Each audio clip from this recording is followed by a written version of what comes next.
Terima Ya. kasih. Bu Nur, Assalamualaikum Bu Nur. Salam, Pak Dahlan. Iya, Udah saya ketemu kangen lagi. karena pandemi saya nggak bisa kemana-mana. Iya, sama-sama. Saya Ya. sudah hampir 5 bulan nggak naik mobil, Pak Dahlan. Nggak kemana-mana. Udah di rumah. Saya sih ke kantor Bu, cuma ya Oh, nggak bisa ya, keluar ya. Surabaya begitu. Ya, ya, ya, ya. Saya keluar ke Surabaya 2 hari yang lalu karena diminta sebuah pesantren untuk memotivasi para santri di Pandaan sana, sehingga Ya. saya menjaga diri baik-baik dan itulah pertama kali ke luar kota dalam beberapa waktu ini. Bu, Wardah ini dibanding, kita kan pernah ketemu, saya pernah menulis Ya, tentang baik. Ibu yang Ya, ya, ya.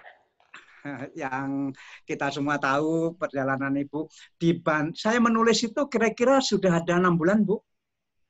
Udah 2 tahun, Pak, 2018. Oh gitu ya? Oh, begitu Iya, cepat. iya. 2018. Saya ingat ketemu Pak Dahlan di Surabaya 2018. Ya. Dan itu karena tulisannya Pak Dah. Kemudian Pak Dahlan nulis, terus apa? Saya tahun lalu kan mendapat Dr. Honoris Causa dari ITB. Oh iya iya iya iya iya. Ya, Pak Dahlan hadir kan tahun Ya, lalu. ya. Ya udah 2 tahun Pak. Jadi kita ketemu. Terakhir Makasih. kita Bu, ketemu ya tahun lalu. dibanding waktu saya menulis dulu itu, sekarang posisi Wardah, Ya. artinya dibanding 2 tahun yang lalu, itu seperti apa, Bu? 2018 ya. Waktu ketemu Pak Dahlan sih, ya kita kalau posisinya, alhamdulillah kita untuk dekoratif itu, kosmetik itu masih di nomor 1. Jadi waktu itu kan saya ini kita udah tahun keempat di nomor 1. Kemudian moisturizer kita juga masih nomor 1 sama posisinya. Wow. Ya, wow. jadi ya hebat hebat. Ya masih. Jadi kalau yang untuk toiletries ya masih belum ini belum. Bu, Ya. tapi waktu itu kan Ibu baru pada masa awal-awal katakanlah mau diincar oleh multinational corporation yang akan katakanlah menyerang Indonesia karena mereka kaget bahwa ini kok ada produk lokal yang membahayakan produk-produk internasional. Kemudian mereka siap-siap akan masuk ke Indonesia dengan strategi-strategi tertentu. Pokoknya Wardah harus kalah karena ini membahayakan pasar internasional. Sekarang setelah 2 tahun, bagaimana posisinya, Bu? Sekarang ya jadi kita tetap bertahan sih Pak, kita tetap bertahan. Jadi di nomor, tapi khusus untuk toiletries memang masih jauh Pak, masih jauh. Itu PR-nya besar. Jadi mereka karena udah raja besar ya Pak. Itu kebutuhan sehari-hari kayak shampoo. Kita baru masuk 2017 saya ketemu Pak Dahlan itu kalau nggak salah. Iya. Sampai sekarang saya pakai shampoo Wardah, Bu. Ya. Oh iya, terima kasih. Tapi itu masih jauh Pak, masih jauh. Itu perjalanannya masih panjang kayaknya. Jadi karena itu udah besar sekali dan memang pasar itu besar sekali dan dua pemainnya itu udah perusahaan besar kelas dunia. Jadi masih apakah belum waktu itu kalau tidak salah saya mendengar bahwa produk sampo yang produk internasional itu akan melakukan strategi tertentu untuk menghadapi Wardah, misalnya dengan banting harga, dengan apa saja Bu, menurut Ibu yang mereka berubah khusus menghadapi Wardah ini? Ya, jadi memang waktu itu saya cerita, jadi kita keluar launching kan di akhir tahun 2017. Akhir tahun 2017 saya ketemu Pak Dahlan pertengahan 2018 ya. Nah, itu kita memang begitu keluar, mereka langsung kasih diskon 30%. Wow, 30%? Ya, selama 6 bulan. Jadi kita memang agak kesulitan sih, terus terang kesulitan. Dan kemudian ya 2018 itu ya lumayan berdarah lah samponya. Karena biaya promosi dari shampoo ini ya lumayan besar ya, karena karena umpama ininya besar dan pemain besar itu juga iklannya besar, ya terus terang kita nggak mampu kita ngelawan dengan iklan. Tapi saya bilang sama tim, Ya kita coba gerilya lah seperti apa ya, angkatan 45 dulu pakai bambu runcing ya. Jadi ini lagi dikerjakan jadi padahal jadi taktiknya memang ya. ya. Jadi Taktiknya kita taktik mungkin gerilya bisa, itu merupakan keputusan baru atau sejak Sampo Wardah itu diluncurkan, memang sejak awal sudah akan melakukan strategi kita gerilya saja, karena mungkin yang internasional ini tidak akan mau mengalah, maka sejak awal sudah direncanakan strateginya gerilya saja, atau itu strategi baru setelah Sampo Wardah diluncurkan, mereka melakukan diskon sampai 30% dan seterusnya, dan iklannya begitu. Itu strategi baru. Yang mana, Bu? Ini strategi lama atau strategi baru? Enggak. Strategi baru, Pak. Strategi baru. Jadi maksudnya sebetulnya sih dari awal kita kan perusahaan kecil ya. Nah, kita berhasil tuh mengalahkan brand-brand yang lokal ya. Lokal yang kita kalahkan itu dengan strategi ya kecil-kecil bergerilya lah ya. Jadi itu alhamdulillah kan kita bisa ngelewati. Nah, di tahun 2018 itu karena kita merasa udah cukup besar, ya memang terlalu percaya diri juga sih ngelawan dengan cara yang sama. Ya akhirnya di 2018 itu pelajaran bagi kita memang tidak bisa melawan dengan cara yang sama.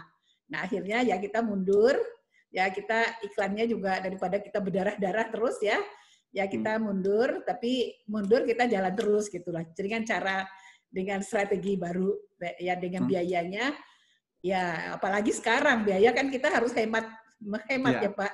Ini ya. Tapi selama COVID kan orang tetap keramas, Bu. Malahan orang pada cuci rambut di rumah sekarang tidak di salon, sehingga orang lebih independen untuk beli sampo apa saja. Karena orang merasa, misalnya kita pulang dari jalan, kita merasa badan kotor, kita harus cuci rambut, cuci badan. Berarti kan pasarnya meluas, Bu, selama pandemi. Sebetulnya betul. Jadi waktu COVID ini terus terang itu untuk kosmetik turun, ya kan? Karena orang nggak keluar. Orang nggak keluar. Nggak keluar. Nah, kemudian karena mall-mall juga kosmetik itu dijual di mall-mall ya Pak. Mall-mall juga tutup, toko-toko juga banyak yang tutup. Nah, pemakaian sehari-hari itu kebanyakan dijual di minimarket Pak. Nah, minimarket masih tetap buka. Nah, ini kan kita bersaingnya sama di minimarket. Ini di minimarket persaingannya kan, ya persaing mungkin Pak Dahlan pernah lihat ya produk kami ditaruh di bawah, gitu kan. Nah itu kan persaingan juga itu. Tempat itu luar biasa juga kan tuh harus bayar itu. Itu ininya. Di sana sih Pak. Jadi produk kita. Sehingga waktu itu memang saya rajin kirim foto ke terima kasih banyak. Kalau saya ke supermarket, ini loh Wardah ditempatkan di tempat yang terpencil ini bagaimana ini saya bilang gitu. Nah, itu tapi memang, silakan Bu. Itu memang permainannya demikian sih Pak. Jadi permainan gimana tempatnya bagaimana, kemudian strategi promo-promonya di sana memang cukup berat sih, cukup berat terus terang. Belum lagi promosinya. Jadi ya kita coba tetap kita ada, tapi kan memang barang di minimarket kalau tidak iklan di TV-nya kurang gencar itu juga nggak keluar sih Pak. Orang tetap beli barang yang dia lihat iklan di TV. Nah, Bu Nur, apakah yang berubah strategi dari dulu seperti beriklan begitu banyak, kemudian sekarang gerilya, itu hanya untuk produk sampo atau juga produk-produk yang lain berubah strategi menjadi gerilya juga? Kalau yang produk yang lain kita kita mix lah Pak, kita mix ya. Kita tetap ada iklan karena memang hasil riset iklan itu nggak boleh tidak ada. Kalau iklan itu tidak ada, ya habislah produknya gitu kan. Ya, tadi di minimarket tadi nggak jalan gitu. Ya, kita coba seoptimum mungkin sih. Jadi lagi diatur.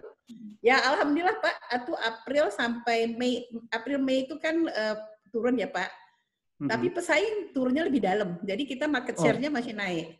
Jadi market share-nya masih naik. Masih naik April Mei. Wah. Alhamdulillah. Jadi Selamat, karena Bu. orang lain turun. Alhamdulillah, makasih banyak. Jadi orang lain pesaing turunnya lebih banyak gitu. Ya, gitu ya.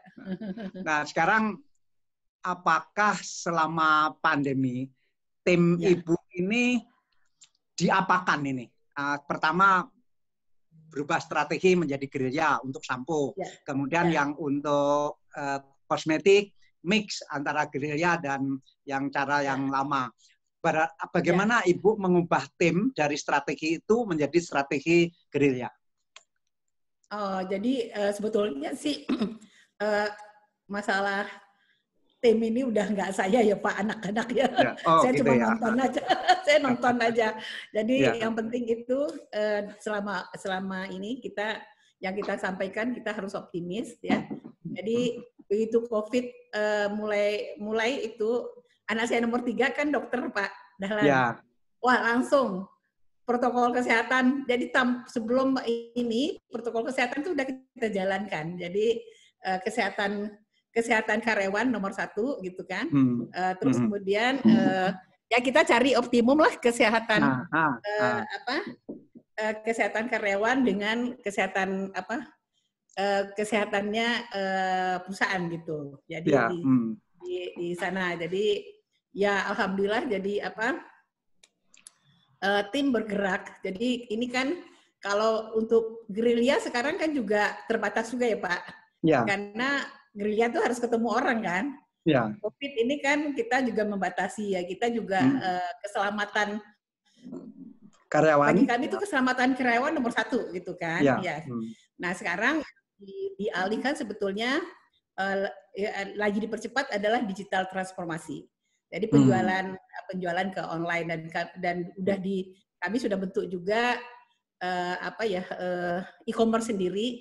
Jadi rencana tahun 2022 sebetulnya kita 2022 itu kan udah ini kan digital transformasi dipercepat. Jadi sebetulnya kalau menurut saya COVID ini mempercepat kita menuju digitalisasi. Digitalisasi menuju industri 4.0 gitu. Tapi COVID ini kelihatannya juga membuat Bu Nur lebih muda, lebih cerah. Juga lebih modis sekarang. Saya lihat bajunya modis sekali hari ini. Modis ya Pak. Soalnya mau ketemu Pak Dahlan daripada nanti dikomentari. Saya lihat lipstiknya juga lebih berani. Habis Pak Dahlan bilang waktu itu kok nggak pakai kosmetik ya? Iya, masa pabrik kosmetik nggak pakai kosmetik? Ternyata sebetulnya waktu itu pakai, tetapi ada kan model kosmetik yang tidak mau terlalu tampak. Ini lebih muda, lebih cantik dari yang saya bayangkan. Karena kan mau muncul ke TV Pak. Bu, kalau boleh tahu yang berhasil tetap menjadi nomor 1 di tengah-tengah gencarnya produk dari luar negeri seperti ini, Ibu masih bisa nomor 1. Itu produk yang apa saja, Bu? Bisa disebutkan? Produk kami ya, Pak? Supaya pemakai Wardah ini ikut bangga bahwa ini produk yang saya pakai ini tetap nomor 1 di Indonesia. Ya. Jadi kami itu udah nomor 1 udah tahun keempat ya. Itu produk lipstick. Lipstick itu kami share-nya paling tinggi. Share kami itu di atas lipstick. Lipstick itu share-nya di atas. Jadi lipstick, bedak, foundation, pensil alis. Itu kami nomor 1. Itu share kami di 30%, Pak. Itu jarang itu kosmetik yang bisa itu brand equity-nya juga kalau nggak salah 5 ya Pak ya. 4 menuju 5 gitu ya. Wow. Lipstick yang Ibu pakai sekarang ini Wardah? Wardah lah Pak. Saya nggak pakai produk selain Wardah. Ya. Nah kemudian ya termasuk itu untuk pelembab gitu kan? Pelembab. Ya, jadi moisturizer ini itu juga kita kan punya macam-macam itu. Jadi, nah kalau moisturizernya kita macam-macam, ada yang whitening, ada anti aging, ada yang untuk remaja juga gitu. Semua kita udah nomor 1 gitu. Jadi 9 macam produk ini nomor 1 semua? Ya, kalau SKU-nya banyak sih Pak. SKU-nya kayaknya ada, nggak hafal saya, tapi lebih dari 9 sih. Masing-masing itu kan ada lagi ya. Jadi kita sebetulnya kelebihan produk kami dari yang lain itu, kita produknya penuh inovasi. Jadi tiap tahun tim itu mengeluarkan produk baru gitu. Itu produk baru itu sampai hampir 200 item per tahun. 200 item per tahun, ya. Wow. Ya, jadi diperbaiki. Jadi intinya nih benar-benar perbaikan terus sih, Pak. Jadi kalau bicara item, Bu, sekarang ini produk Wardah ini berapa item total? Produk Wardah itu ada sekitar 800-an, Kak, Pak. Wow. Banyak. Wow. Jadi, nah itu yang nggak bisa dikerjakan sama multinasional. Nah, kelebihannya kan ngelola sekian item, belum itu produk-produk Wardah, Pak. Belum ada kami di cover, ada Emina. Jadi SKU-nya itu mungkin di atas 1.500-an lebih. Nah, itu kan mengelola segitu banyak. Iya. Mengelola item itu tidak gampang ya. Ya, jadi sebetulnya kunci suksesnya itu ya marketingnya jago, ya operasionalnya juga jago gitu kan. Ya, dan tentu kualitasnya juga. Ya. Kualitas produknya juga. Ya, R&D-nya, ya kan, gitu. Jadi kalau saya sampai saat ini kan masih ikut tuh jadi bagai istilahnya konsultannya R&D lah, tiap minggu masih tetap di bidang kualitas. Di bidang kualitas. Risetnya. Ya. Risetnya. Jadi karena latar bikin formulanya gitu. Bagi-bagi pengalaman lah saya di sana.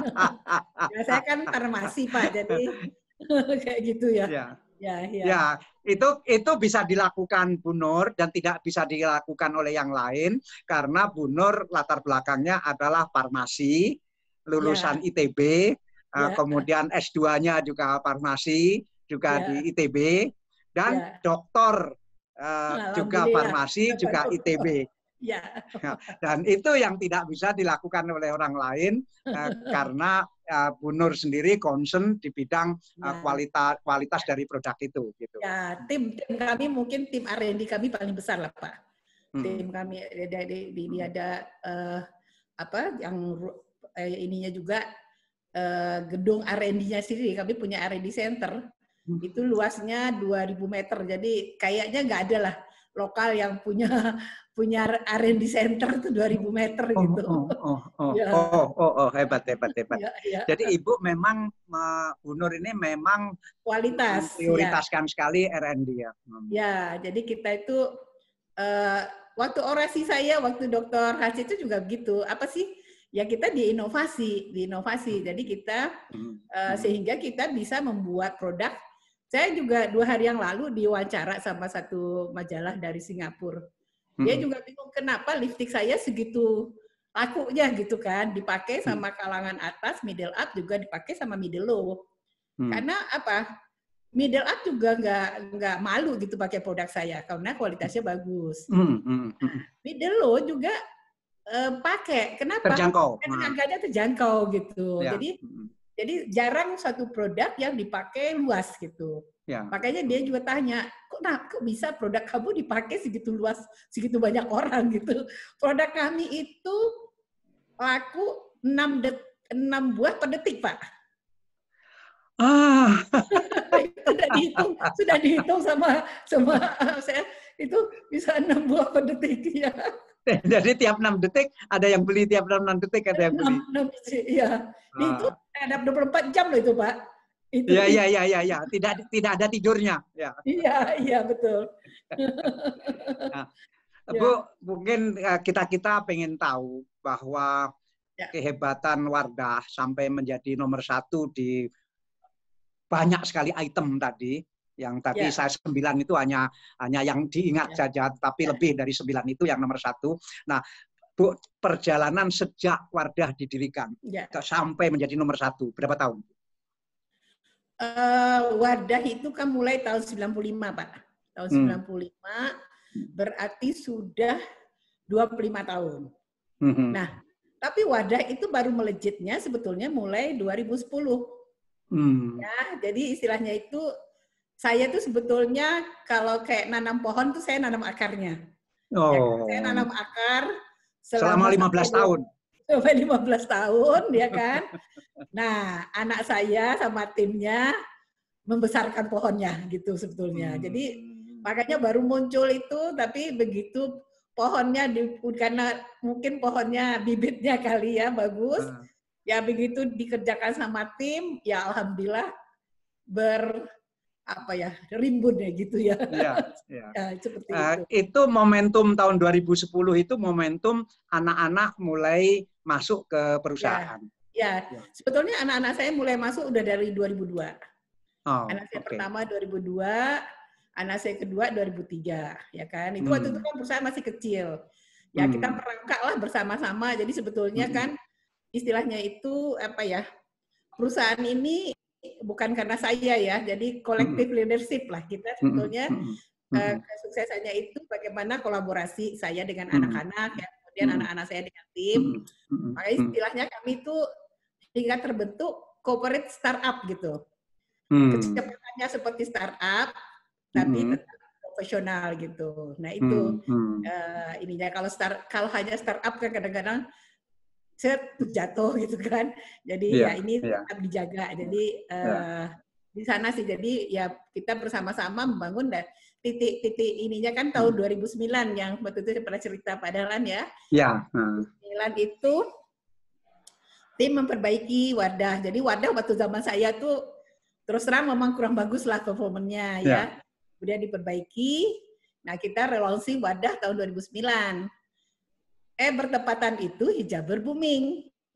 Jadi momennya pas kan. Hijab. Ya, satu-satunya kosmetik ya yang menjawab kebutuhan Hijaber. Hijaber itu kan middle up. Adalah Wadah gitu. Nah, akhirnya terjadi loncatan. Itu akhirnya tumbuh. Ya kita mulai masuk 2010 itu kita udah mulai masuk bisa iklan di TV. Nah, terus ya udah itu ya naik sampai 100%, pernah 130%. Jadi ya itu luar biasa. Jadi dan bagaimana juga kecepatan itu kita jadi Pak Dahlan bisa bayangkan saya mulai 2012 itu tiba-tiba pabrik kita penuh ya kan? Luar dugaan. Kita kan harus bikin pabrik baru, ya kan? Kan juga nggak bisa cepat. Nah itu saya bilang banyak kemudahan, banyak pertolongan Allah ya saya ketemu pabrik yang mau dilelang gitu kan. Kita beli, kemudian mesin kita cari yang cepat. Kalau yang kita sampai cari ke Korea, ke Jepang kayak gitu. Biasanya kita beli mesin kan Eropa biasanya lama kan. Ya, akhirnya kita beli yang Korea ternyata juga mesinnya bagus, tapi kualitasnya kayak mirip lah dengan Eropa. Kualitasnya bagus ya. Cepat juga ya. Jadi ya saya merasa kayak Roro Jonggrang lah waktu itu bikin pabrik ini. Tapi kita jadi cepat gitu. Ya jadi itu sih. Jadi memang agility itu dari dulu kita udah agile gitu. Ya karena Wardah dinilai termasuk dari luar negeri dinilai sebagai kosmetik yang booming bersamaan dengan boomingnya hijab atau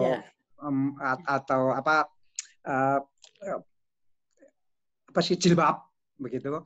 Maka sekarang ini ada juga produk kosmetik dari luar negeri yang malah mereknya sendiri mirip-mirip begitu. Nah, betul. Seberapa itu memukul Wardah?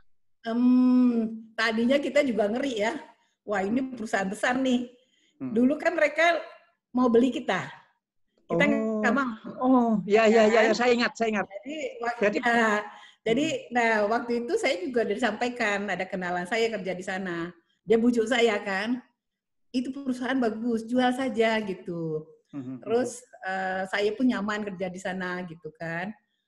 Terus kemudian mereka pasti nggak diam. Itu dari Amerika, Jepang, Prancis, Korea, Belanda Pak. Oh, Belanda, Eropa. Belanda ya yang yang paling hebat. Jadi dua perusahaan sebetulnya. Satu perusahaannya dari Belanda itu, yaitu yang rajanya di Indonesia lah itu. Ya. Yang satu lagi dari Prancis. Itu adalah perusahaan nomor 1 di dunia. Mereka tuh nomor 1 di dunia sebetulnya. Ya. Tapi alhamdulillah untuk kosmetik kita bisa ngelewatin mereka tuh yang nomor 1 di dunia. Nah itu yang tahun ini ya lumayan juga mereka agresif juga. Tapi kami alhamdulillah sudah lewat gitu ya. Jadi itu hasil risetnya mereka itu mereka agak sulit gitu ya, agak sulit melawan kami. Melawan Wardah di Indonesia. Ya, jadi salah satunya ya beli. Strateginya gitu. Dibeli aja gitu. Dibeli aja gitu. Tapi ya kami udah tekad ini kan kita bikin usaha ini bukan hanya sekadar cari uang ya. Ini adalah perjuangan.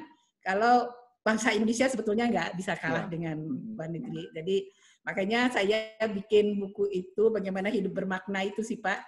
Jadi tujuan kita adalah hidup bermakna, hidup bermanfaat untuk orang lain. Nah mudah-mudahan semua dimudahkan sama Allah gitu sih. Tapi amin, amin. Ya produk itu sampai saat ini belum mengganggu sih Pak. Yang produk yang perusahaan multinasional yang bikin brand ya mirip Wardah gitu. Sampai saat ini. Jadi bayangkan saudara-saudara bahwa produk nomor 1 di dunia kalah di Indonesia, dulunya menang tapi menjadi kalah di Indonesia, kemudian setelah kalah dia berpikir bagaimana supaya tidak kalah, dibeli saja. Paling orang Indonesia ini perlu uang, dibeli saja, tetapi Wardah tidak mau dibeli, jadi dikalahkan nggak bisa, dibeli nggak boleh, tentu mereka ngamuk sekali, sehingga banting-bantingan seperti itu, tapi Ibu kelihatannya tambah muda, tambah seger, jadi nggak kelihatan stres, nggak kelihatan panik, jadi saya sebetulnya kan, banyak yang bilang, kenapa nggak kelihatan panik ya masa pandemi ini gitu ya. Saya itu kan jatuh bangun udah berapa kali. Ya kan? Tahun 90 kan saya juga ya mungkin lebih hebat dari ini. Saya baru mulai 5 tahun, perusahaannya baru berkembang, kebakar habis, kondisinya minus ya waktu itu kan. Nah di sana kenapa saya bisa bangkit lagi kan kepedulian terhadap karyawan sebetulnya. Kepedulian terhadap karyawan dan kemudian terhadap utang. Nah persis sampai saat ini kami udah tekad, ini kita menyelamatkan perusahaan. Ya kalau kita menyelamatkan diri sekeluarga aja, ya jual aja gitu kan. Tapi ini kan tekad kami tidak, perusahaan ini kita pingin sustain ya. Ya perusahaan ini gimana harus tumbuh terus-menerus dan insya Allah kan bermanfaat untuk orang lain. Jadi tujuannya memang kita membangun usaha ini sekarang bukan untuk diri sendiri. Perusahaan ini adalah bagaimana bisa bermanfaat untuk orang lain. Jadi dan kebanggaan Indonesia, Bu. Kebanggaan kita semua Indonesia. Kan anak bangsa bisa sebetulnya kan gitu. Ini bukti anak bangsa bisa mengerjakan, bisa bersaing dengan produk luar negeri gitu. Ya, banyak sekali orang memimpikan bahwa perusahaan-perusahaan Indonesia bisa menjadi tuan di negaranya sendiri, tetapi kenyataannya dari tahun ke tahun banyak sekali perusahaan yang jatuh ke tangan asing, bank-bank yang dulu juga diberi izin untuk memajukan bangsa, ya satu persatu jatuh juga ke tangan asing. Jadi kita berdoa keras agar Wardah tidak jatuh ke tangan asing dan sudah dibuktikan tidak tergoda itu. Mudah-mudahan ini mungkin saya tuh mimpinya seperti Korea ya Pak. Kalau kita pergi ke Korea, itu benar-benar Korea itu raja di negeri sendiri. Kalau kosmetik, boleh dikatakan kosmetik asing dikit sekali di Korea. Ya kan, mobil juga begitu kan Pak? Mobil juga begitu ya, saya tahu. Iya. Jadi ya Korea itu termasuk mungkin yang kita bisa contoh ya. Jadi mereka itu bisa berdiri di kaki sendiri gitu ya. Harusnya Indonesia itu juga bisa, karena kalau saya ngomong untuk produk toiletries ya Pak, produk kebutuhan sehari-hari, itu semua bahan bakunya ada di Indonesia. Itu adalah turunan kelapa sawit, ya kan? Jadi cuman ya itulah kitanya, ya mereka kan udah lama, umurnya kan udah ratusan tahun ya. Mudah-mudahan saya ya semangatnya kami bagaimana kita bisa menjadi raja di negeri sendiri gitulah. Ibu seberapa sering ke Korea? ke Korea saya waktu itu nggak terlalu sering juga Pak, waktu cari alat aja waktu itu sih. Cari alat, kemudian cari mesin, dan kemudian saya juga pernah juga bawa, kita biasanya kan tiap tahun bawa langganan tur gitu ya. Pernah juga saya bawa langganan tur. Saya lihat beda hanya 3-4 tahun itu kemajuannya cukup pesat kalau saya lihat ya. Jadi kalau kita pergi ke Korea sekarang, saya cuma beda 4 tahun kalau nggak salah ya. Saya pergi ke Korea lagi, udah kayak pergi ke Eropa aja. Itunya apa, rest areanya, maju banget kalau saya lihat itu sih. Memang luar biasa. Itu patut kita contoh lah. Kita contoh. Jadi saya bilang, coba deh kita mudah-mudahan lah mimpi saya bagaimana kita bisa mencontoh suatu negara yang maju gitu kan. Padahal katanya kita lebih duluan merdeka ya dari Korea ya katanya ya. Jauh. Bu, kalau produk kosmetik dari Korea seberapa ngamuk dibanding ngamuknya yang dari Eropa dan dari Barat? Kalau Eropa ini mereka kan udah lama di sini, Pak. Ya. Oh, mereka merasa menjadi raja lama. Ya. Iya, mereka kan sebelum kemerdekaan udah ada di sini, ya kan? Nah, kemudian kalau Korea kan baru. Ya. Tapi kalau dengan Korea kita bisa bersaing.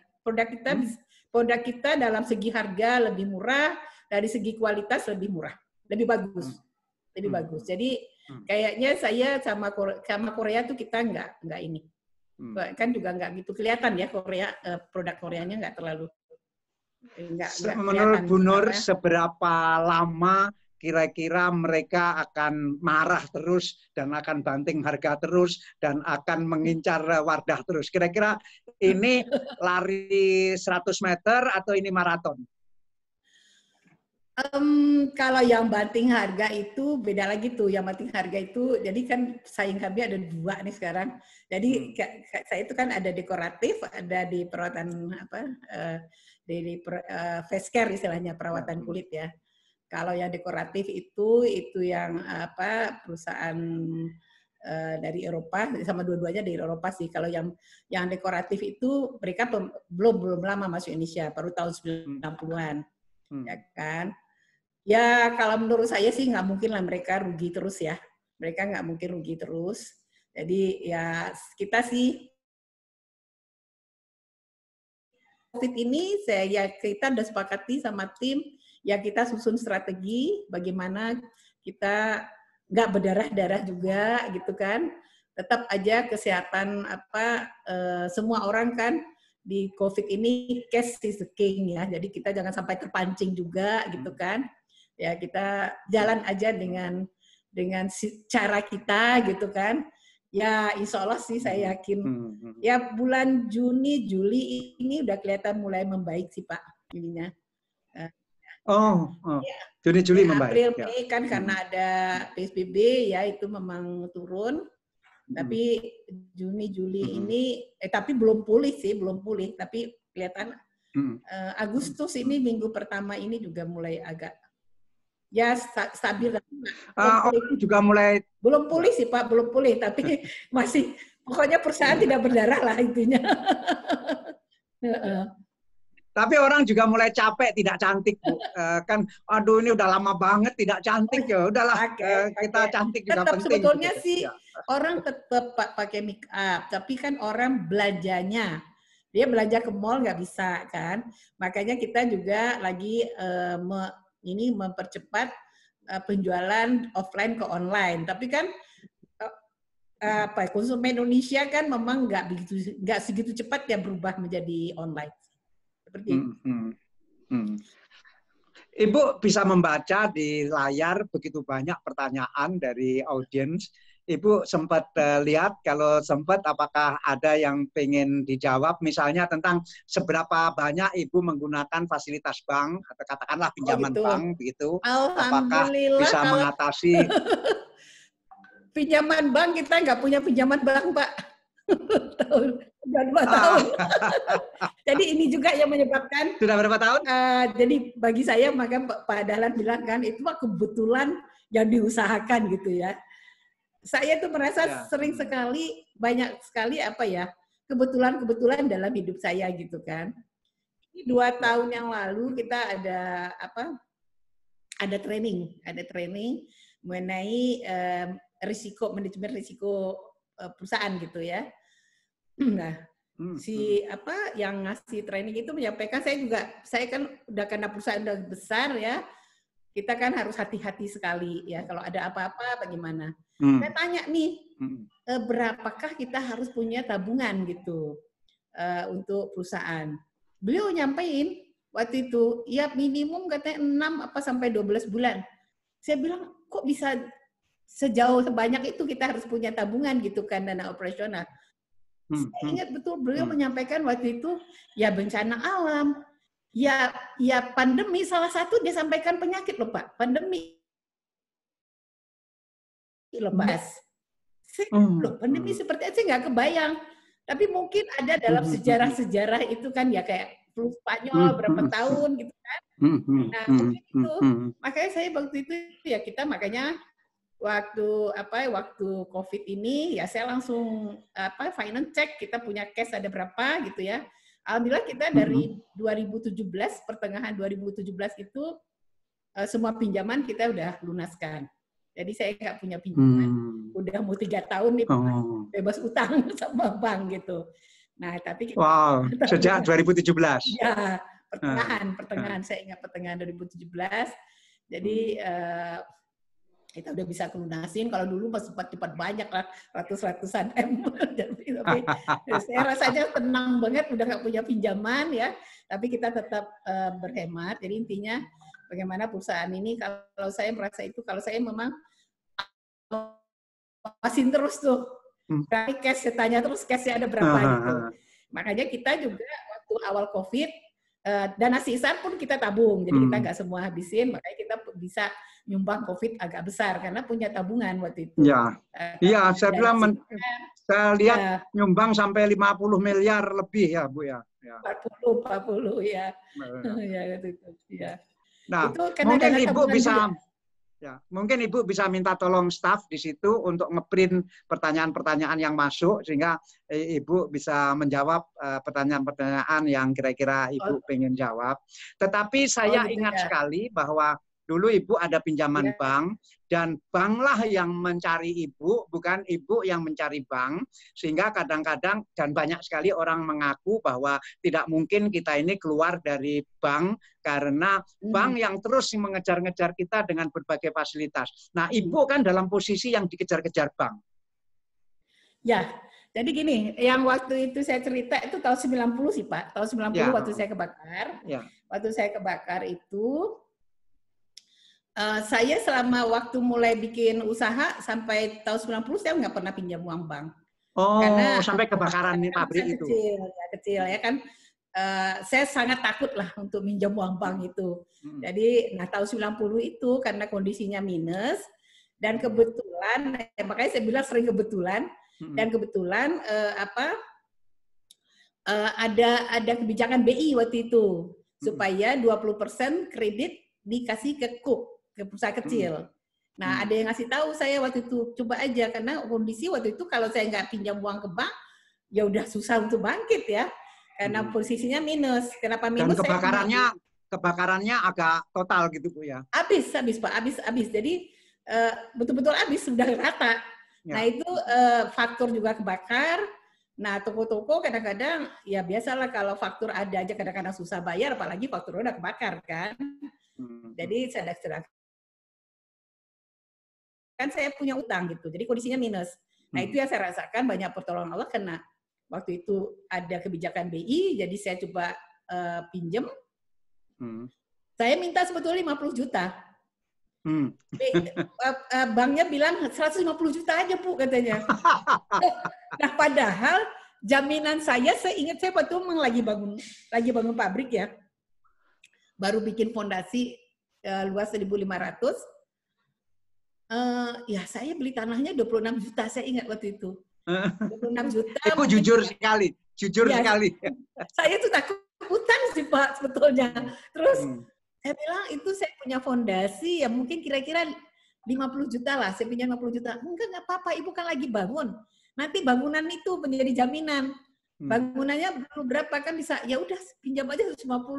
Ya udah dikasih 10 ya siapnya ambil.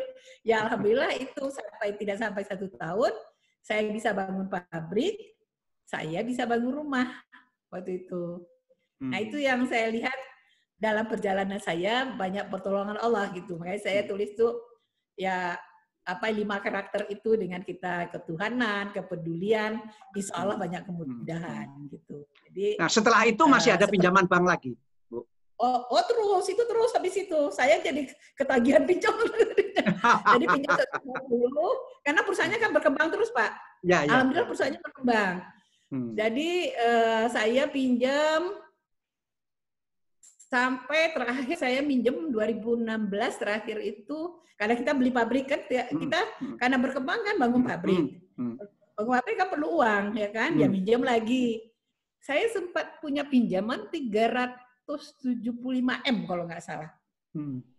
Terakhir itu. Terus setelah kita udah pabrik udah cukup rasanya kita udah nggak perlu lagi investasi besar.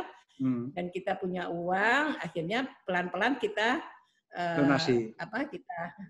Kita lunasi gitu. Ya ngapain kita pinjam kalau nggak perlu kan Pak, taruh di bawah bantal aja untuk apa? Kan bayar bunga terus gitu. Nah, banknya nggak marah, Bu? Banknya nggak marah? Oh, banknya ya bujuk saya. Bujuk, jangan Bu, jangan dilunasi. Ya nggak apa-apa, katanya ditaruh aja lagi deposito gitu kan. Lah saya bilang, saya taruh deposito tapi kan saya bayar bunganya gimana? Tetap aja.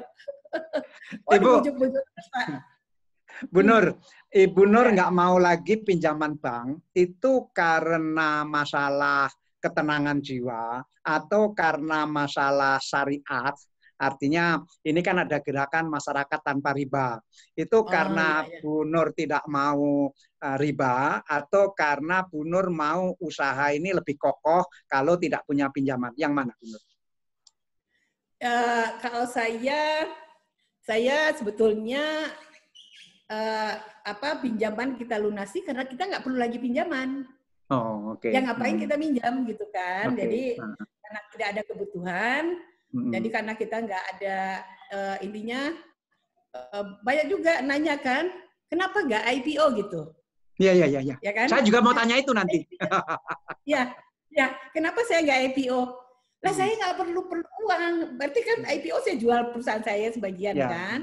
Dan kalau kita IPO, kita jual itu memang agak menggiurkan juga. Ini perusahaan kan lagi bagus, pasti valuasinya agak lumayan gitu kan. Nah, hitung-hitungan bisa jadi tiba-tiba mendadak orang kaya tuh. Ya kan? Tapi kan kita punya tanggung jawab sosial, Pak. Kalau kita nggak melihat bisnis baru, karena kami ini di dekoratif udah nomor 1, moisturizer nomor 1. Kita mau masuk kategori lain, pesaingnya besar, ya kan? Ya berarti kan kita belum tentu sukses, ya kan? Saya nggak mau jual saham, kemudian nggak sukses, sahamnya kan turun. Kasihan dong yang beli saham, ya kan? Itu tanggung jawab sosial kalau menurut saya. Saya bilang sama tim kita harus kalau misalnya mau jual saham, kita harus bisa perusahaannya berkembang terus, sahamnya naik gitu. Kalau kita nggak yakin bisa berkembang, ya jangan gitu.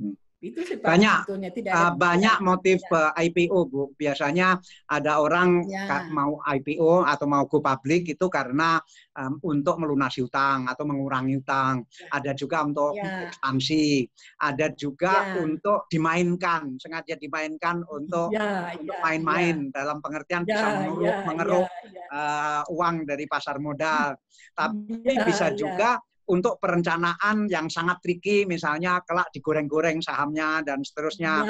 Saya lihat, saya mendukung sekali kalau Bu Nur tidak go public, karena kan Bu Nur orangnya tulus, orangnya jujur, orangnya apa adanya, tidak bisa main-main, tidak bisa goreng-goreng. Nah, takutnya nanti ada orang yang memainkan malahan. Ada orang memainkan harga sahamnya dijatuhkan, kemudian nanti itulah cara untuk mengambil alih warga gitu. Iya, benar. Benar sih Pak. Jadi saya sampaikan ke anak-anak tujuan kita apa. Kembali lagi tujuan kita apa. Kita tujuannya adalah bagaimana perusahaan ini berkembang, bermanfaat. Jadi kita jangan sampai tergoda nanti kayak minum air laut ya.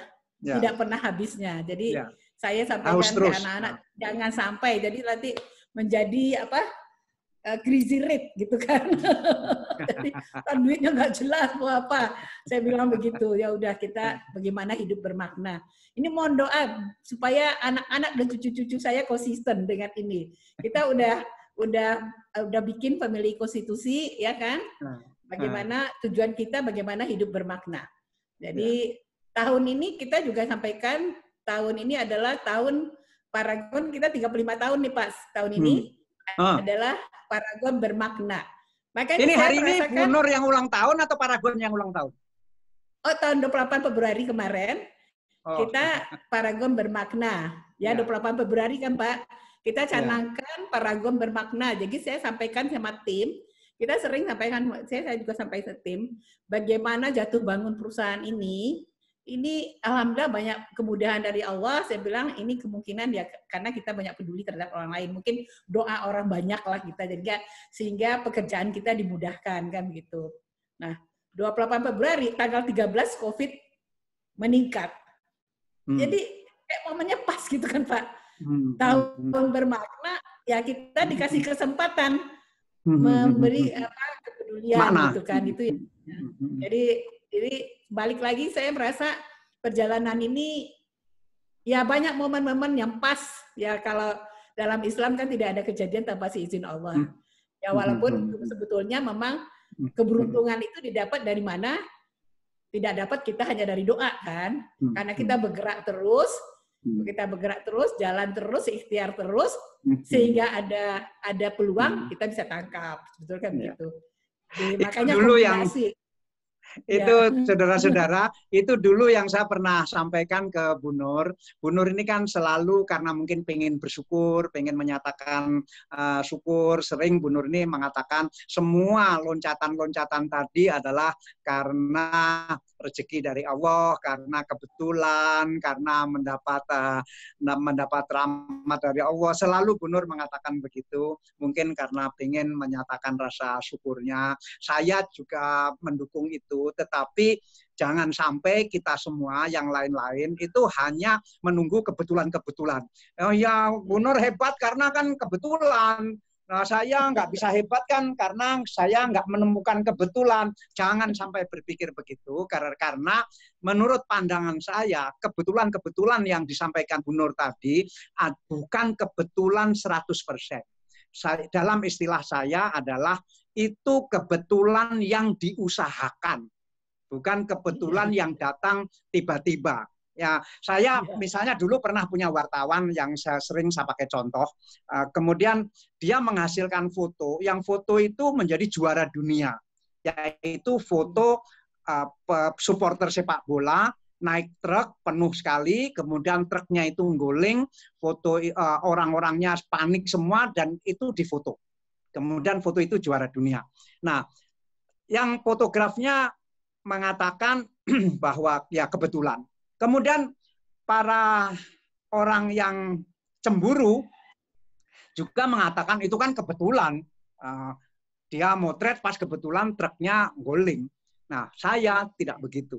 Saya berpendapat bahwa memang ada unsur kebetulan. Tetapi seandainya saat itu wartawan tersebut tidak berada itu, maka kebetulan itu tidak akan terjadi. Begitu. Jadi karena si wartawan ini rajin, dia suka keliling, dia suka mencari momen-momen tertentu, dan kemudian didukung oleh kebetulan itu, maka dia mendapatkan foto yang begitu bagus. Tapi kalau dia pemalas, dia hanya di kantor, hanya di rumah, tidak mau jalan, apakah dia bisa mendapatkan kebetulan itu? Nah, itulah yang saya istilahkan, Bu Nur ini sering mengucapkan kebetulan, tetapi kita jangan tergiur bahwa kita menunggu kebetulan saja. Itu namanya tidak berusaha, dan ini kebetulan yang diusahakan. Bu, ini ada pemirsa yang bertanya juga, tapi saya juga ingin menanyakan itu. Bu Nur ini, Wardah ini, apakah konsentrasi di dalam negeri agar kokoh betul, agar tidak bisa diserbu dari dunia internasional, atau kepikir juga untuk ekspansi ke luar negeri tanpa harus meninggalkan dalam negeri? Yang mana? Jadi sebetulnya kalau kondisi persaingan sekarang di luar negeri, ya, pesaing saya nanti kalau saya pergi ke luar negeri, saya juga akan ketemu sama pesaing saya yang ada sekarang di sini. Jadi, jadi kalau saya belum menang sama mereka di Indonesia, istilahnya kita belum menang di Liga Nasional lah, kan berat sekali untuk perang di luar. Ya. Saya akan ketemu lagi sama mereka juga gitu kan. Nah, tapi kami juga bukan berhenti. Kita udah masuk Malaysia. Ya, alhamdulillah tahun lalu kita mendapat penghargaan dari Watson Malaysia karena perkembangannya paling cepat tahun lalu. Nah, ini tahun ini juga bagus. Nah, kalau kami tim sih ya optimis ya dalam waktu lama mungkin Malaysia bisa kita kuasai. Karena di sana penjualannya itu memang lewat Watson, lewat Guardian. Jadi kalau di suatu tempat kita udah menang, harusnya di tempat lain juga bisa menang. Nah, ini memang tahun ini sebetulnya kita pingin jadi pasar dalam negeri tetap kita harus perbesar. Dan kita mulai karena kita udah bisa ngelewatin brand nomor 1 di dunia gitu kan, di Indonesia. Nah, kita optimis kita juga bisa lah menang di tempat lain. Nah, tapi kan memperbesar perusahaan ini kan tergantung sama SDM-nya kan Pak Dahlan. Ya kan? Jadi kita lagi nyusun sebetulnya perkembangan Paragon ini karena SDM-nya yang bagus gitu kan. Padahal kan ketemu sama mereka tuh 500-an orang waktu itu di Ancol kan. Nah, itu kan anak-anak muda. Di tahun ini sebetulnya kita ingin tambah lagi 1 negara, tapi karena ada COVID ya kita rem dulu lah gitu. Ya mudah-mudahan sih, jadi kita bisa jadi raja diri sendiri, kemudian bisa menjadi global brand. Mungkin ini pertama kali brand Indonesia masuk dalam global brand. Itu semangatnya tim sih, bukan semangatnya saya. Saya udah 70 tahun mah, udah hanya tinggal mantau. Kepikiran untuk menjadi global brand itu sudah berapa lama, Bu? Jadi gini, waktu tahun 2010 Salman, anak saya nomor 2 kan pegang marketing. Dia bikin forecast nih Pak, untuk 5 tahun ke depan. Waktu itu kita masih kecil nih, dibanding lokal yang lain, kita kayak bumi sama langit lah gitu ya. Nggak taunya forecast waktu itu saya juga tanya, kamu bikin forecast sekian, terus habis itu mau berapa? Saya bilang gitu kan. Ya sudah, itu kan udah yang paling besar, lokal yang paling besar. Masa kita mau bersaing dengan multinasional? Nah itu jawab ini kan. Jadi kita nggak yakin bisa bersaing waktu itu dengan multinasional. Ternyata forecast dalam 5 tahun bisa dicapai dalam 2 tahun. Nah, kita udah bisa mengambil pasarnya lokal. Nah setelah kita mengambil pasar lokal, ya berarti kita harus dong ngambil lagi pasar. Nah ternyata kita juga bisa gitu kan. Nah jadi habis itu ya jadi mungkin saya bisa ngelewatin itu 2015 gitu ya. Ya kita mimpinya ya mulai lebih diperbesar lah mimpinya gitu. Di sana sih Pak. Jadi mimpinya bertahap lah. Kita nggak mimpi. Apakah Ibu bisa mengikuti pertanyaan-pertanyaan dari pemirsa yang ada di teks? Ibu mau mencoba menjawab? Ya, jadi ini pertanyaan banyak banget ya. Jadi mungkin ada yang bertanya memaksimalkan potensi mahasiswa ya. Sebetulnya sih kita memang silakan saja nanti kita ada sekarang kita juga lagi membangun. Nah ini sebetulnya cita-cita saya juga ya membangun wirausaha baru. Jadi ini udah mulai dari 2 tahun yang lalu kita istilahnya ada womanpreneur sebetulnya. Tapi bukan hanya untuk woman sebetulnya sih, laki-laki juga boleh. Nah itu adalah sistem reseller. Nah ini ada kesempatan sebetulnya untuk mahasiswa bisa gabung. Tapi nanti nanti ada Mbak Sari, asisten saya di sini, ya silahkan saja nanti dicatat ya. Maksud saya semua pertanyaan, kalau ada misalnya pingin kerjasama, tolong ditulis nomor teleponnya, sehingga nanti akan di follow up sama tim kami. Jadi ini kan ada pertanyaan gimana kalau menambah pendapatan gitu kan. Nah, ini bisa nanti gimana kalau kita bisa gabung. Nah itu tolong ditulis nomor teleponnya, nanti akan dicatat sama asisten saya, nanti akan langsung di follow up sama sama tim kami gitu. Ini apalagi sih ini. Jadi kalau ya ini sebetulnya sih pertanyaan sih udah banyak terjawab ya Pak ya. Kalau mengenai bahan baku sih ya, bahan baku kita memang ada yang dalam lokal, ada juga yang masih impor. Ini sebetulnya ya itu saya mau sampaikan tadi, kalau kita bisa bisa menang di toiletries, itu sebetulnya semua bahan bakunya adalah lokal. Yaitu itu turunan dari kelapa sawit sih itu. Jadi ya cuman kebetulan kita belum menang di sana ya. Jadi kalau itu udah menang sih udah bisa gitu ininya. Kalau jatuh bangun mungkin apa mau diceritain lagi ya Pak ya? Bisa saya ceritain lagi. Jadi mungkin saya ceritain lagi Pak sedikit mengenai ini kan banyak juga cerita bagaimana nih jatuh bangun. Jadi saya ulangin sedikit cerita yang pernah saya ceritakan dulu waktu temu Pak Dawan ya. Jadi saya mulai usaha itu tahun 85 dengan Humindastri, dengan pegawai cuma 2 orang ya. Alhamdulillah sekarang udah di atas 11.000. Wow. Dan luas pabrik totali semua udah 20 hektar itu. Jadi dari Humindastri, rumah saya waktu itu luasnya cuma 350. Ya sekarang di Jakarta. Di Jakarta. Nah sekarang kalau pabriknya di Tangerang, pabrik di Tangerang. Dan kemudian kantor juga di sini. Saya kantornya dekat rumah sih Pak, jadi dekat rumah. Nah ini juga. Ini di daerah mana Bu di Jakarta? Daerah Jakarta Selatan, daerah Kebayoran Lama Pak.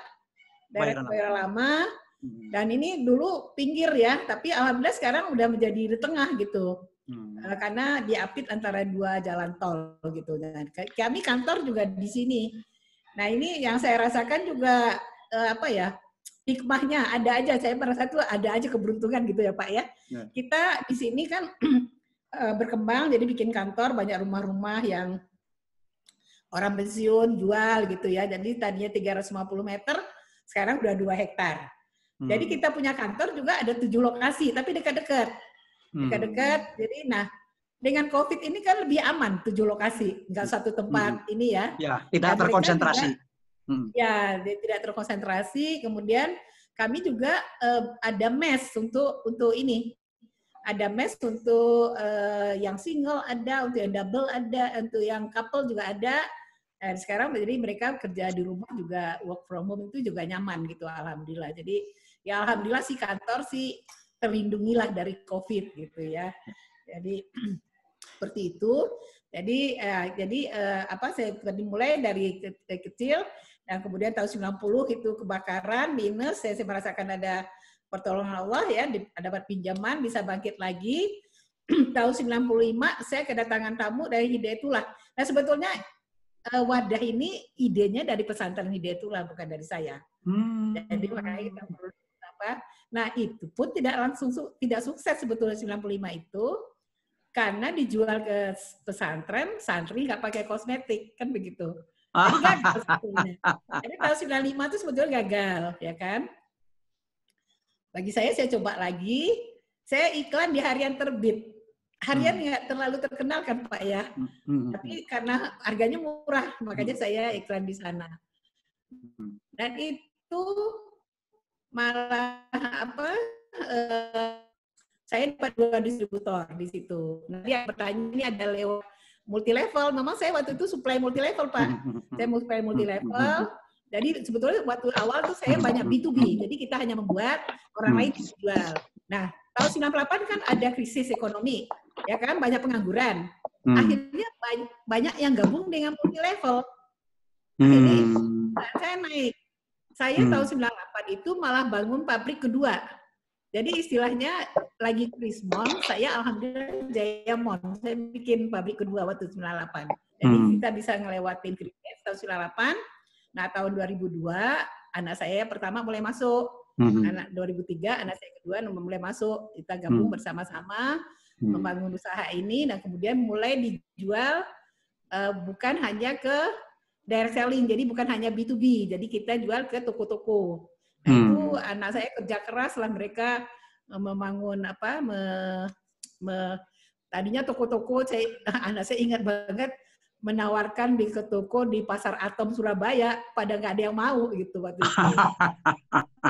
Pada nolak gitu ya, malah diejek gitu, malah apa tuh, produk halal haram-haram aja gitu.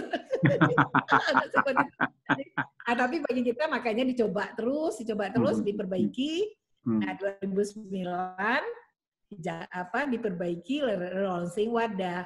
Nah, kemudian 2009 hijab booming. Nah, di sana momennya. Nah, itu akhirnya ya alhamdulillah berkembang terus ya sampai saat ini. Kemudian tim juga mengeluarkan makeover, mengeluarkan lagi Emina. Nah, ini bagi saya juga Emina ini termasuk pertolongan Allah juga. Karena satu-satunya brand untuk remaja kan sekarang ngehit tuh milenial. Satu-satunya menjawab kebutuhannya ya Emina. Ini walaupun COVID nih sekarang growth-nya juga masih bagus. Masih tumbuh.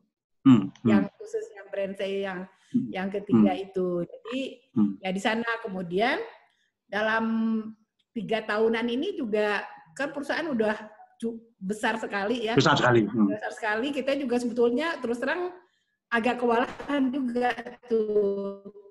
Nah, terus kemudian kan juga sekarang ada banyaknya hijrah gitu kan. Hijrah bekerja di perusahaan yang multinasional ke perusahaan lokal gitu. Mau bantu, sebetulnya mereka ingin bantu lokal. Jadi mereka terpanggil untuk bantu lokal. Jadi ya kembali lagi saya mendapat keberuntungan. Begitu sih Pak. Itu banyak Bu ya, orang-orang anak-anak muda yang sebetulnya hatinya sangat pro dalam negeri, kemudian mereka bekerja di perusahaan multinasional, dan mereka berhenti dari sana, pengen bekerja di perusahaan nasional, tapi kira-kira yang akan kuat melawan multinasional. Itu betul-betul ada. Tapi sebetulnya orang-orang kita itu hebat-hebat, yang bekerja di luar negeri kan juga banyak kan Pak. Para anak-anak yang anak-anak saya bilang, teman-temannya banyak yang kerja di luar negeri dan diterima. Nah, sebetulnya mereka pingin kerja di perusahaan lokal. Cuman nggak ada perusahaan lokal yang besar yang bisa nampung mereka. Nah, sebetulnya PR-nya sekarang memang bagaimana perusahaan-perusahaan Indonesia ini cukup banyak yang bisa menampung para profesional bangsa Indonesia. Mereka akhirnya berkarir kan di luar negeri. Iya, iya. Ya kan? Banyak kan yang berkarir. Padahal kan juga pernah nulis kan banyak dari luar negeri. Nah, itu karena sebetulnya mereka mau senanglah kerja di Indonesia ya. Cuman belum ada wadahnya aja gitu. Jadi ya saya juga pengennya kita juga mudah-mudahan Paragon ini juga menjadi wadah orang-orang yang ingin kerja di perusahaan gitu. Nah, Bu Nur, saya lihat itu di belakang itu pohonnya rindang sekali, banyak sekali pohonnya. Itu di pekarangan rumah. Jadi itu kita ini saya sama anak-anak tinggal di sini ya. Ini tempat tinggal saya ini, jadi ada kantor dekat sini juga. Ya ini alhamdulillah sih. Jadi kita punya banyak pohon mangga aja saya ada 3, 4, 5 ya. Pohon rambutan, pohon duren. Jadi ya bagi saya alhamdulillah saya tinggal di Jakarta tapi menikmati seperti kampung. Ya, karena tanah di Jakarta itu memang tanah yang sangat cocok untuk tanaman buah-buahan. Itu yang terbaik di Indonesia. Karena itu di Jakarta dulu kan sebetulnya penuh dengan perkebunan. Karena itu ada kebun kacang, ada kebun nanas, ada kebun duren dan seterusnya. Nah, ini juga tanah ini dulu bekas kebun rambutan. Jadi masih ada kebun rambutan yang besar. Mungkin umurnya 20-an tahun itu. Wow. Ibu pakai baju merek apa, Bu, ini? Ini merek apa ya, Pak? Nggak ada merek sih, Pak. Ini batik. Siapa yang mendesain, Bu? Beli jadi atau desain sendiri? Beli jadi. Ini mantu saya beliin. Cocok, Bu, pantas, bagus. Ya. Nah, ini tadi ada pertanyaan bahwa ada orang pengen jualan Wardah di Arab Saudi dan di Afrika dan di negara-negara Arab. Itu gimana, Bu? Jadi gini, pertanyaan ini banyak ya. Mereka ingin jual. Sebetulnya bagi kami sih kalau mereka mau jual, silakan aja. Tapi kita belum bisa menunjuk mereka sebagai distributor tunggal gitu ya. Karena ikan harus dicoba dulu. Jadi jual kosmetik ini kan bukan jual barang komoditi ya. Itu kan dia punya pengalaman, bisa menyalurkan ke semua. Jadi kalau kita masuk ke satu daerah, kan kita butuh promosi juga, ya kan? Jadi kosmetik ini nggak bisa jualan tanpa ada promosi. Jadi kalau misalnya belum distribusinya, belum coverage-nya itu belum ya minimum 50% lah, kita nggak bisa. Jadi bisa saja mereka jual ya, tapi kecil-kecilan, tapi kita nggak bisa dukung promosi gitu.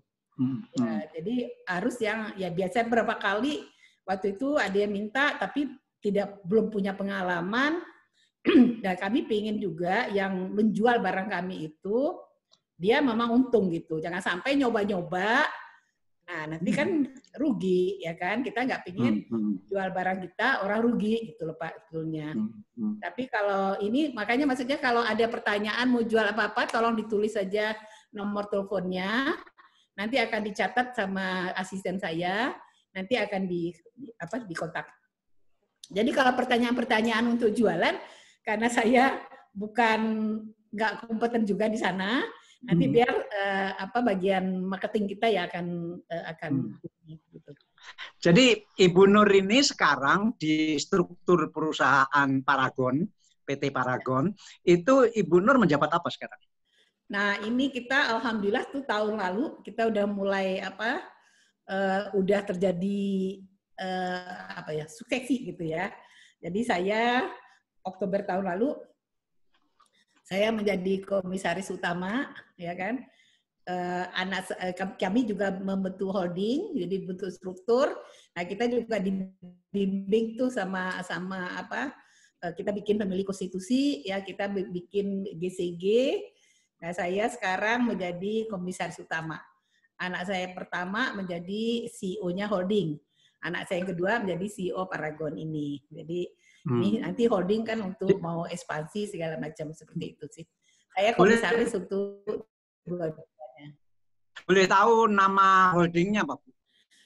Paragon juga. Kalau Paragon nama anak perusahaan, ya PT Paragon Technology Innovation. Yang menangani Wardah sekarang ini holdingnya PT Paraversa Utama. Iya, ini baru. Ya. Itu tahun berapa dibentuk, Bu? Tahun lalu, Pak. Baru tahun lalu. Oh, baru tahun lalu. Jadi kita baru beres membentuk family konstitusi, baru beres membentuk GCG tahun lalu, Oktober tahun lalu. Nah, ini kan. Berapa perusahaan yang tergabung dalam holding ini?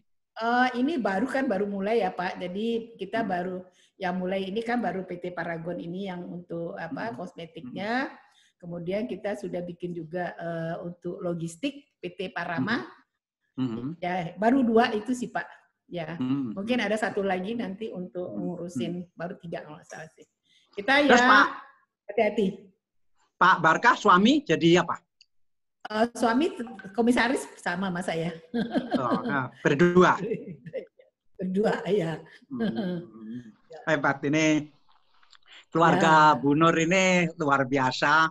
Suaminya ini seorang intelektual, seorang ahli, cuma nggak mau tampil, tetapi sehingga yang tampil ini Bu Nur, tetapi Bu Nur ini di samping secara ilmu luar biasa sebagai seorang farmasi, sampai doktor sekarang, tetapi juga manajerialnya Bu Nur saya akui karena saya pernah hadir di acara-acara Wardah dan saya membaca dalam hati dan saya melihat sinar mata para manajer di seluruh Indonesianya di situ waktu itu mereka begitu merasa menjadi satu keluarga di Wardah ini, sehingga dari situ saya melihat bahwa orang bekerja di Wardah bukan hanya karena gaji, tetapi juga karena pengen bersama-sama menjadi satu keluarga yang solid di situ.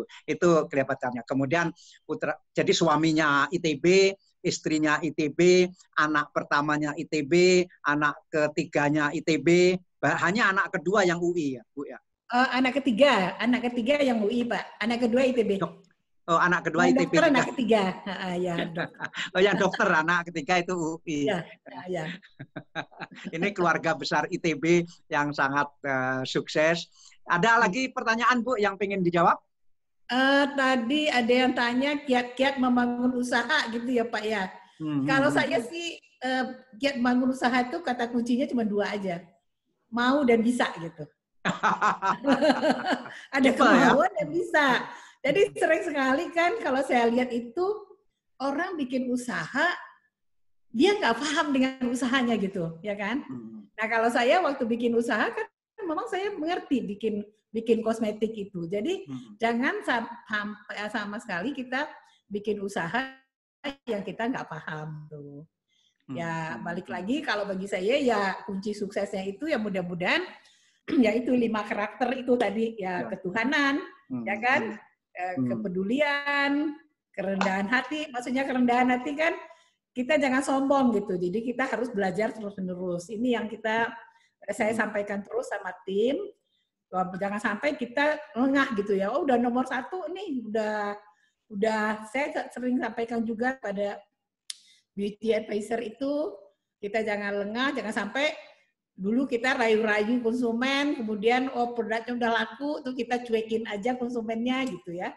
Jadi tetap saya bilang kita harus perbaiki terus-menerus, itu maksudnya kerendahan hati gitu kan. Nah kemudian yaitu ketangguhan, tekun ulet, ya 5 ya inovasi. Saya kira sih 5 itu saja sederhana sebetulnya sih, tapi ngerjakannya kali ya. Yang kita konsisten ya, kita konsisten sebetulnya. Benar, ya. Antara mau dan bisa, mana yang duluan atau harus bersama-sama? Apakah nggak mungkin mau dulu? Kan lama-lama juga bisa nanti. Kalau menurut saya sih dua-duanya sih Pak. Gimana kalau ada kemauan kita nggak ada sama sekali gitu, nggak ada sama sekali modal, kita nggak ngerti, kita juga nggak punya uang gitu ya gimana? Ada kemauan saja. Tapi sebetulnya bisa itu juga nggak perlu juga bisa mendalam. Itu juga misalnya modal itu juga nggak perlu besar juga, kecil aja. Tapi maksudnya saya perhatikan ya, kita pernah masuk restoran ya, kita mungkin yang lain juga pernah masuk restoran, udah rasanya nggak enak, harganya mahal pula. Saya yakin yang punya nih nggak ngerti masakan, benar nggak Pak Dahlan? Iya, betul. Masakan enak tuh apa gitu. Saya juga kadang-kadang bingung nih orang ngerti nggak sih yang enak seperti apa gitu kan. Nah, secara ininya begitu sih. Jadi kalau kita paham, kita bikin makanan, kita ngerti rasanya seperti apa, kita bisa buat makanan itu kalau kita bisa buat rasanya enak, harganya bersaing, insya Allah sih laku. Apapun maksud saya, kata kuncinya cuma itu. Ya kan?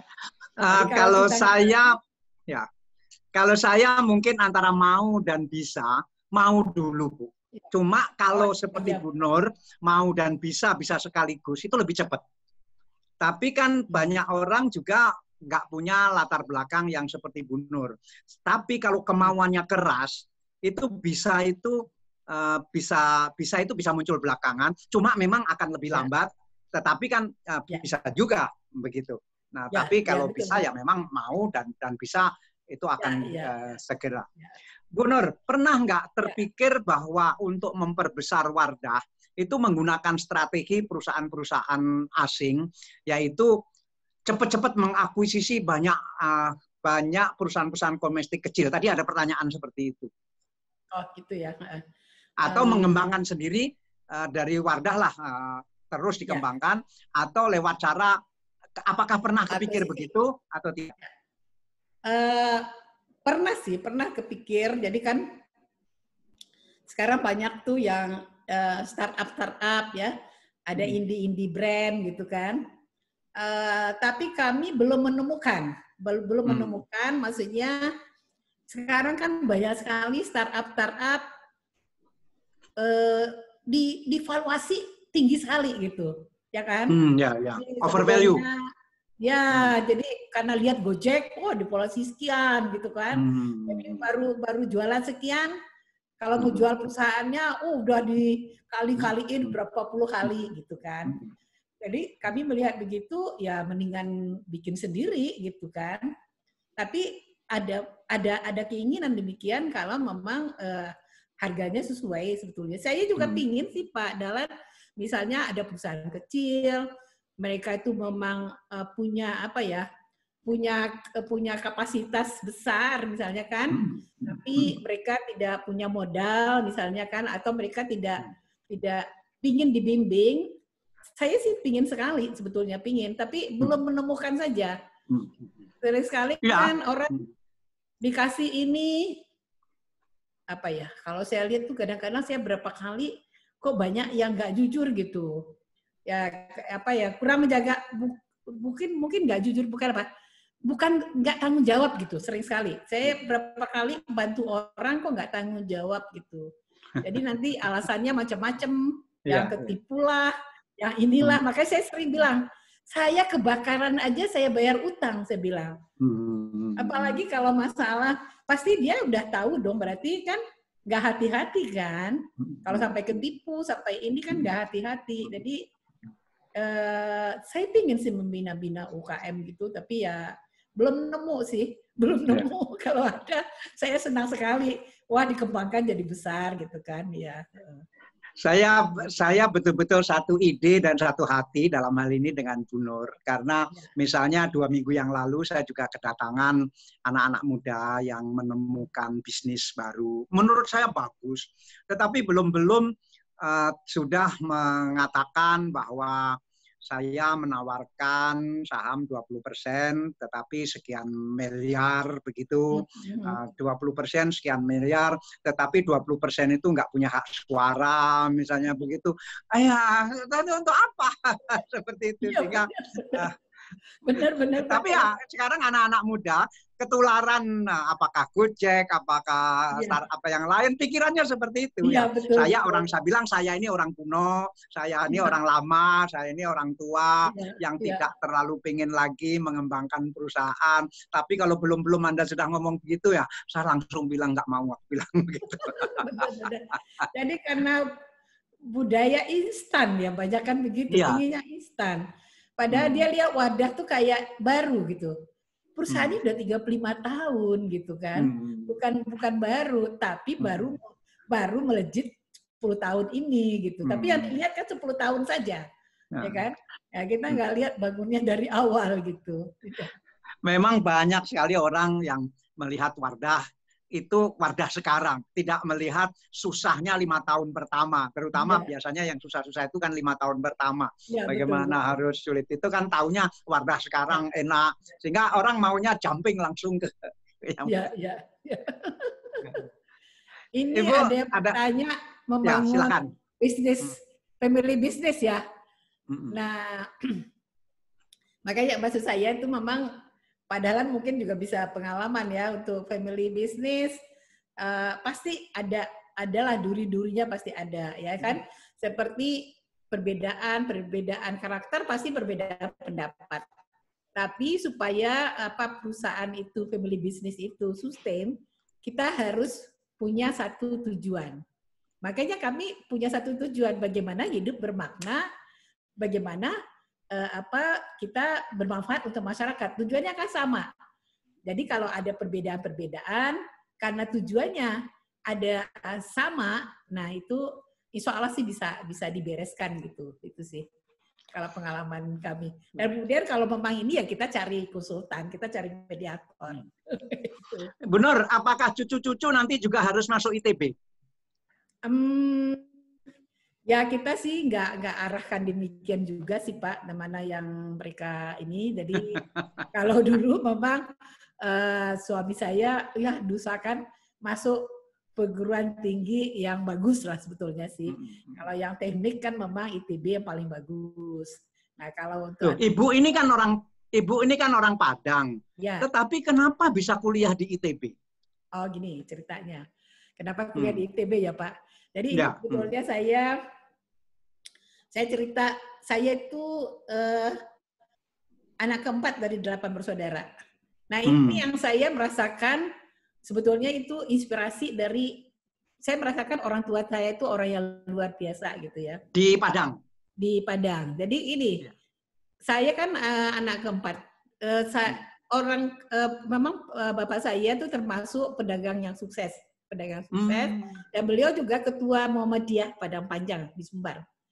Tapi beliau itu meninggalkan kami, saya masih SMP. Saya masih SMP waktu itu. Beliau dagang apa, Bu?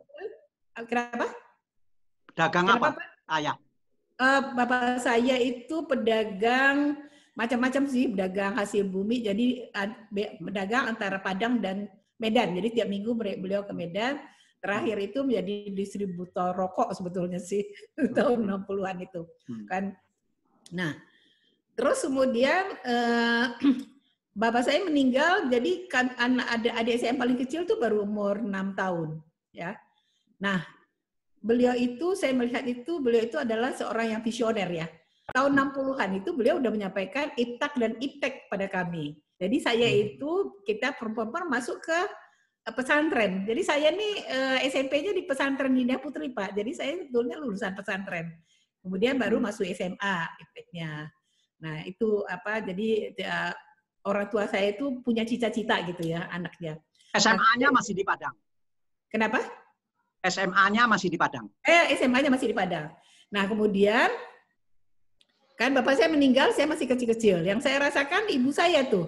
Ibu saya orang tua tunggal dengan 8 anak, bisa mengantarkan anak-anak sekolah perguruan tinggi. Nah, kenapa ke ITB? Nah, sebetulnya ini yang luar biasa dari ibu saya perhatikan. Anaknya kan waktu itu, kakak saya yang pertama, waktu itu yang baru kuliah kedokteran. Nah, kakak saya di Padang tapi, yang kakak saya yang pertama.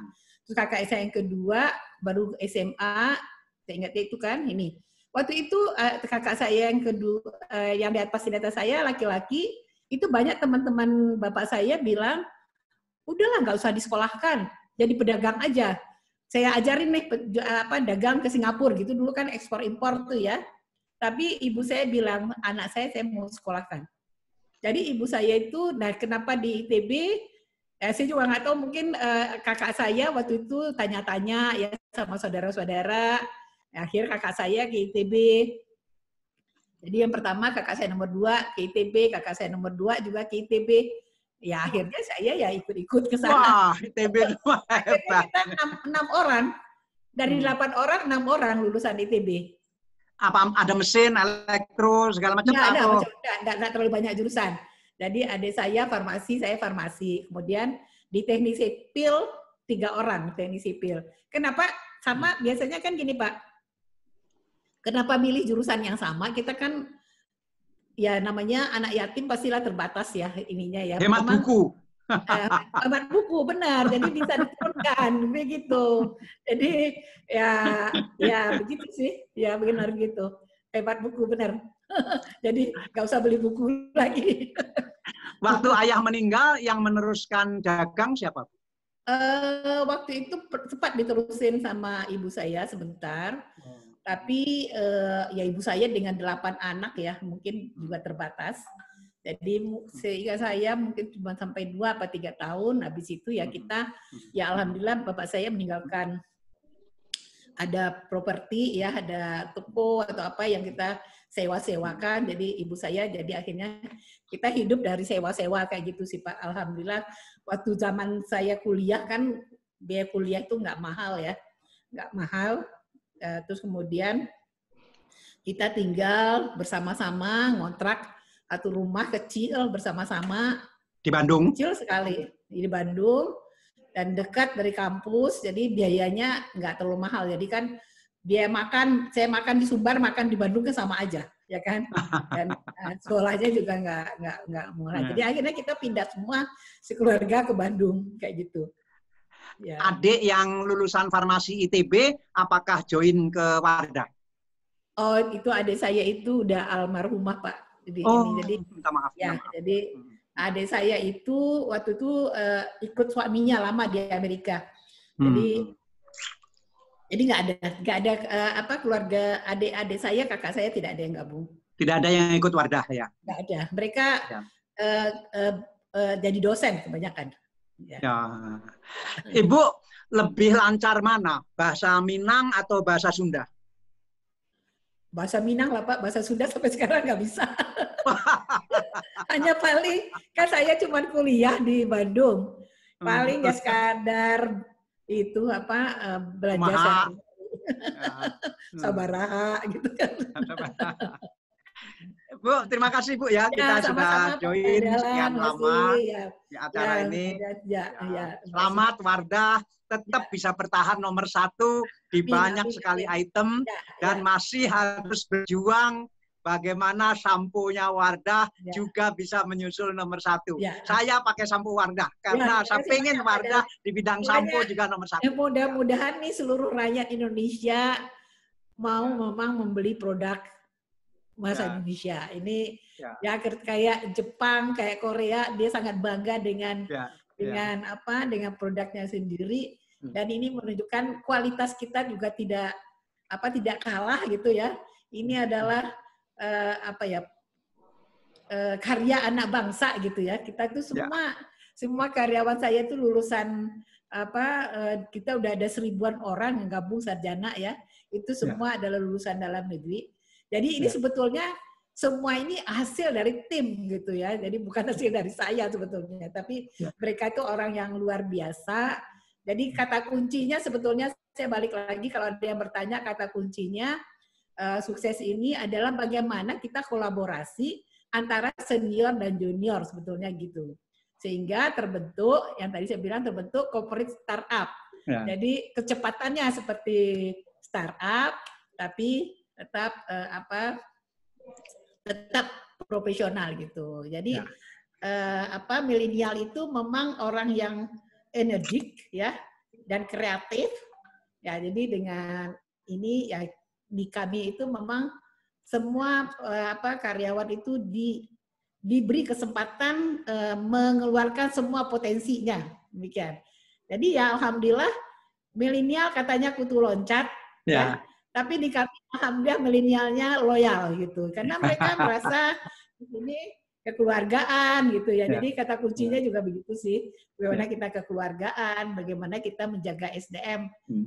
Jadi kalau saya melihat kata kunci kita usahanya berkembang, bagaimana kita memanage SDM-nya sehingga mereka loyal, mereka merasa memiliki gitu, seperti itu sih. Terima kasih banyak. Terima kasih. Sampai ketemu lagi Bu Nur. Ya.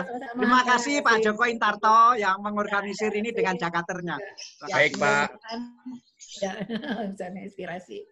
Ya. Baik, terima kasih Bapak dan Ibu semua para peserta pada pagi hari ini. Kami akan kirimkan kopi video ini kepada seluruh peserta yang sudah bergabung, dan saya ingatkan bahwa semua yang sudah register 500 orang akan mendapatkan kiriman dari Wardah berupa e-book yang sudah direvisi. Terima kasih Ibu Nur, terima kasih Pak Dahlan. Assalamualaikum warahmatullahi wabarakatuh. Assalamualaikum warahmatullahi wabarakatuh.